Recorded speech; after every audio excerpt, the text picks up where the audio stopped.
Magandang araw po, welcome po sa aking channel, Love9 TV. Patalasasan po, meron po ba kayong mga properties na napapabayaan or non-performing assets? Plan nyo ibenta, pero wala kayong oras sa pagbenta nito. Kung ito'y pagkakatiwala nyo po sa amin, tawag lang po kayo sa aking numero, usap po tayo, gawin ko po ng video for free. Yes, libre po, wala po kayong babayaran. Tutulungan pa namin kayong mabenta ang inyong property. Kami na po bala sa marketing, sa boosting or paid ads. Even sa tripping, hindi na po kayo mapapagod sa pag-entertain ng mga buyers. Kami na po bala sa lahat. Tawag lang po kayo. Nandito po tayo ngayon sa isang guarded subdivision dito sa Dasmariñas, Cavite. Meron po tayong bagong video presentation, isang modern design house and lot na may lot area na 335 square meters.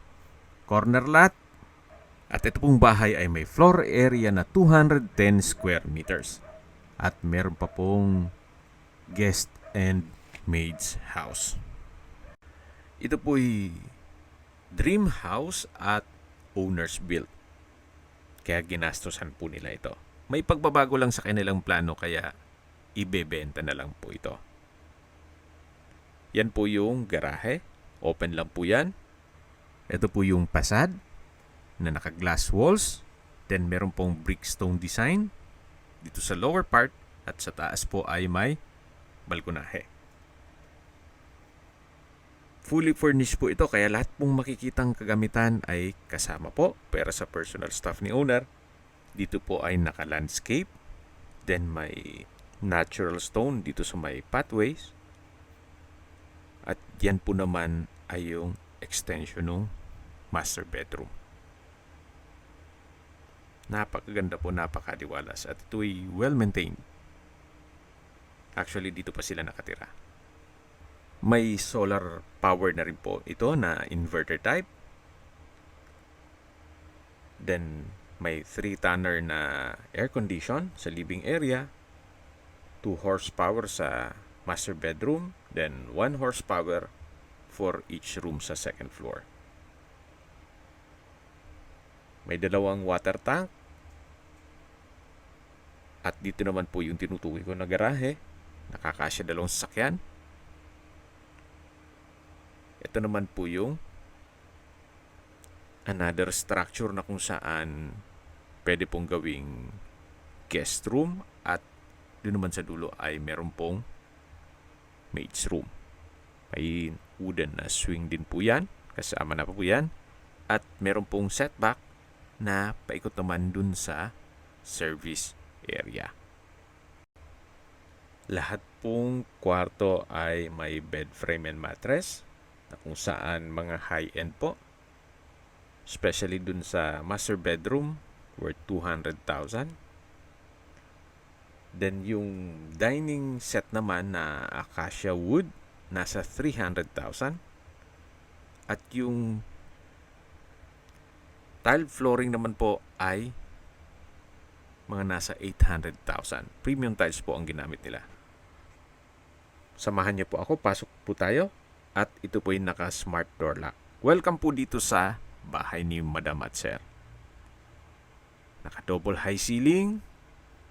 May glass walls and windows.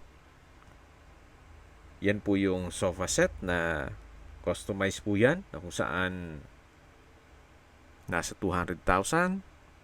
Then may chandelier. Naka-ceiling panels. Ito pong TV ay 85 inches po. For free na po yan. Then meron din pong display rack at drawer. May mga ilang personal stuff si owner na syempre hindi nila isasama. Yan po yung master bedroom. Mamaya ikutan natin yan.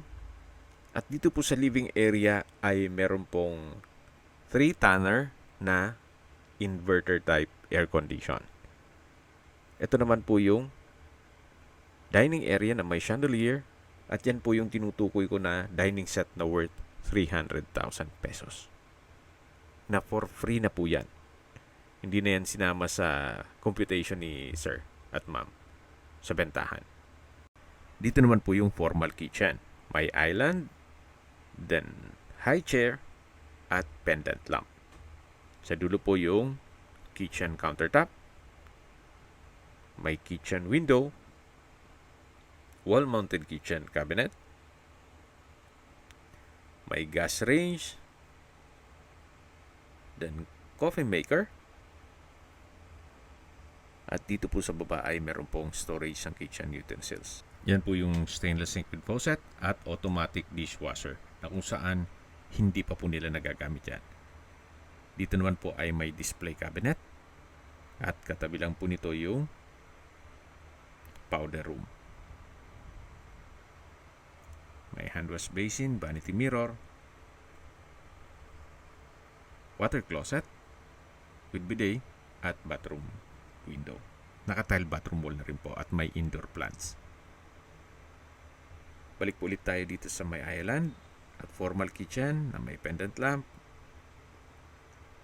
At yan po yung dining area. Ito pong access door ay naka-smart door lock na rin. At dito naman po yung service area. Naka-enclose po yan. Then, pag dinaretso nyo po ay papunta naman sa maid's room.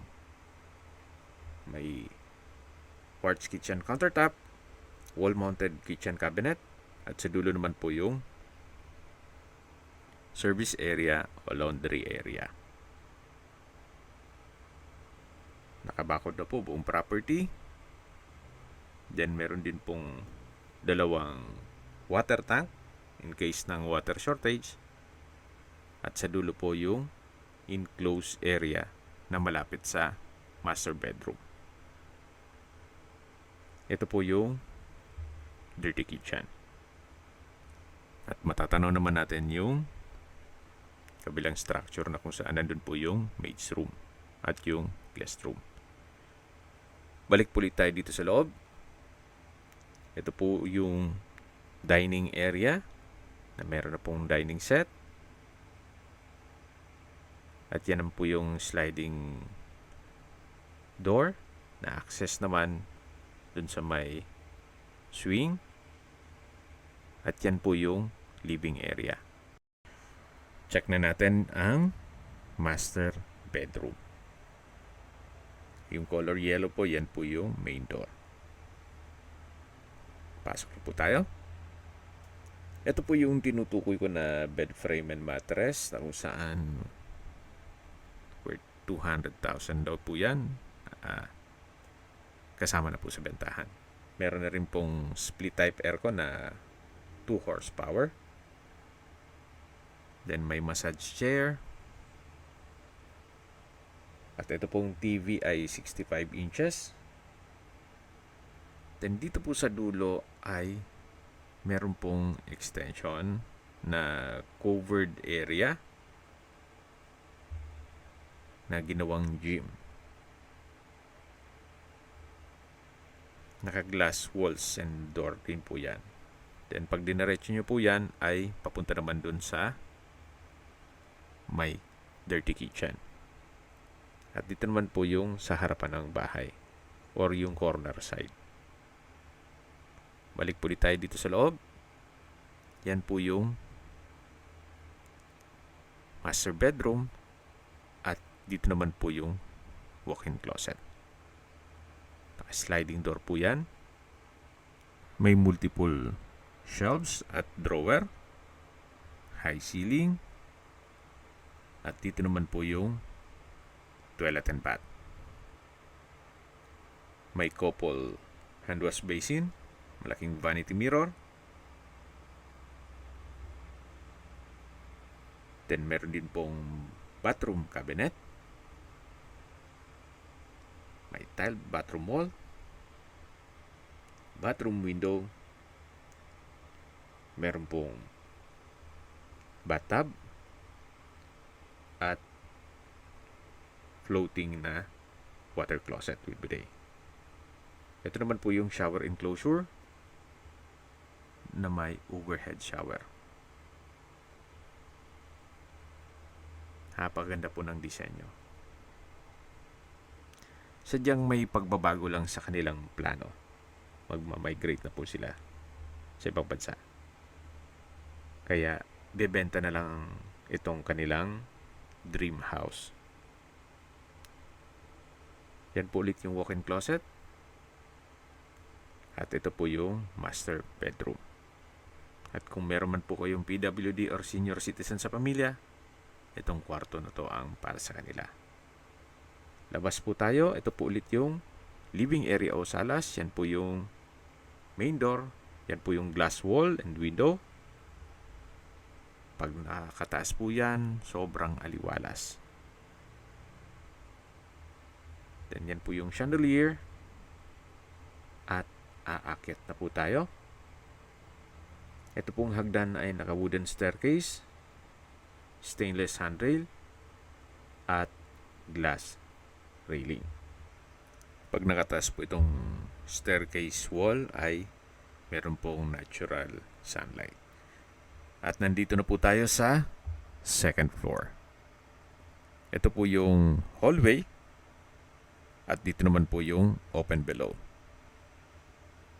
Mula po dito matatanaw natin yung living area at dining area at yung main door.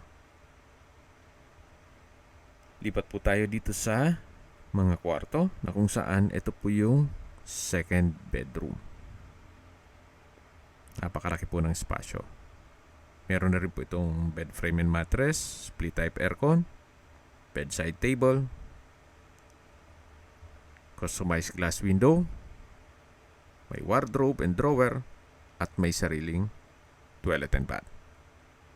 Na naka-solid wood door, may bathroom countertop, hand wash basin, vanity mirror. Floating po itong water closet. Meron pong shower enclosure with overhead shower. At ito'y naka-tiled bathroom wall. Yan po yung raindrops overhead shower. Labas na po tayo dito sa toilet and bath ng second bedroom. May center lamp, ceiling cove design, pin lamp, at naka-tiled flooring.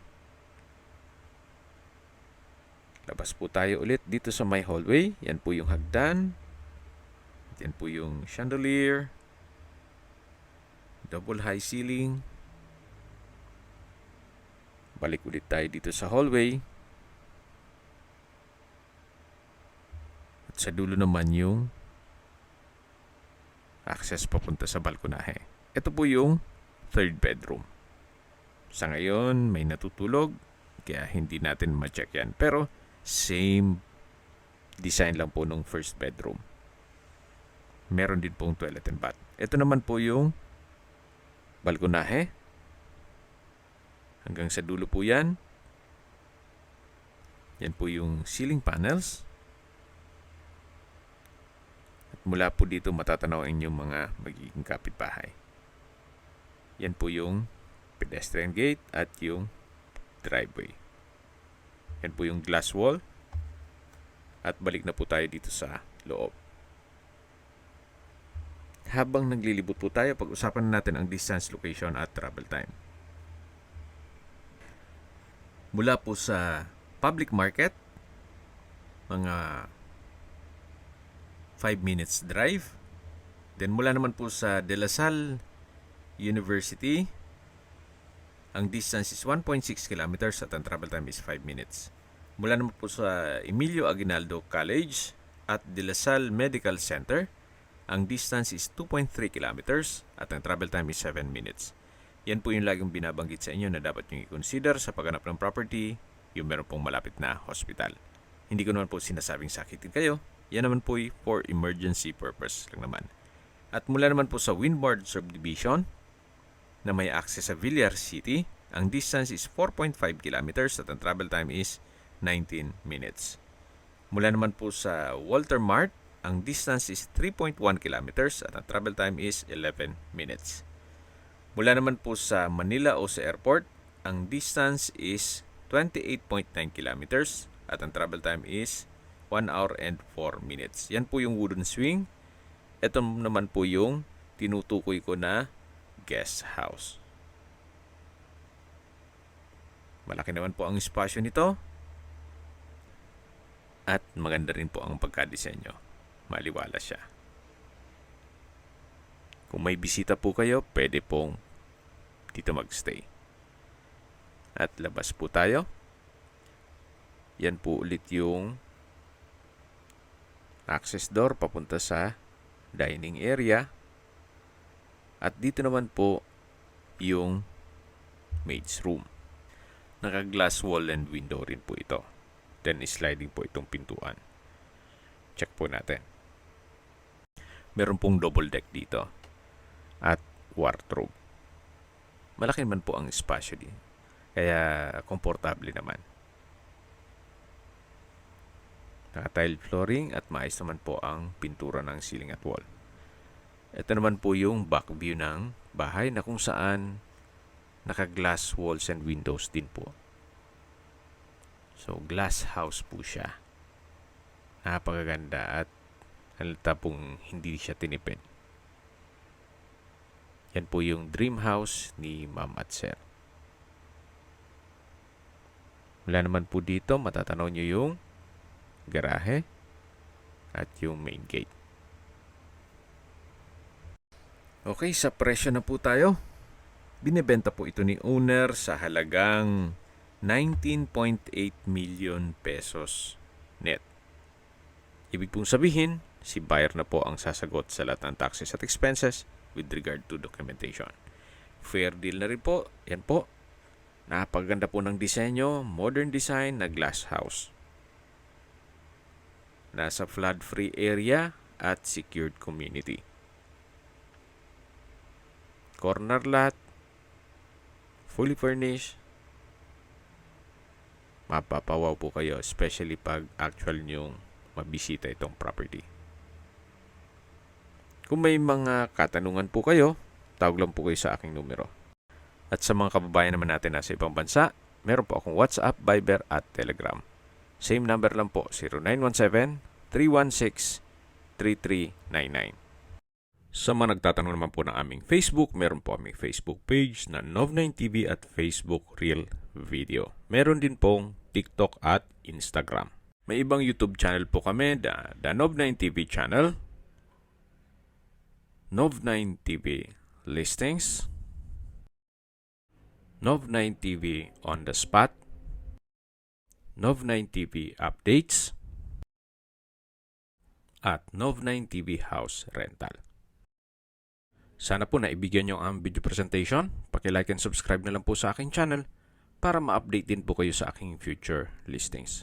Kung sakali po hanap nyo yung mas malaking sukat ng lupa, meron din po kami ibang listings na pwede nyong pagpilian.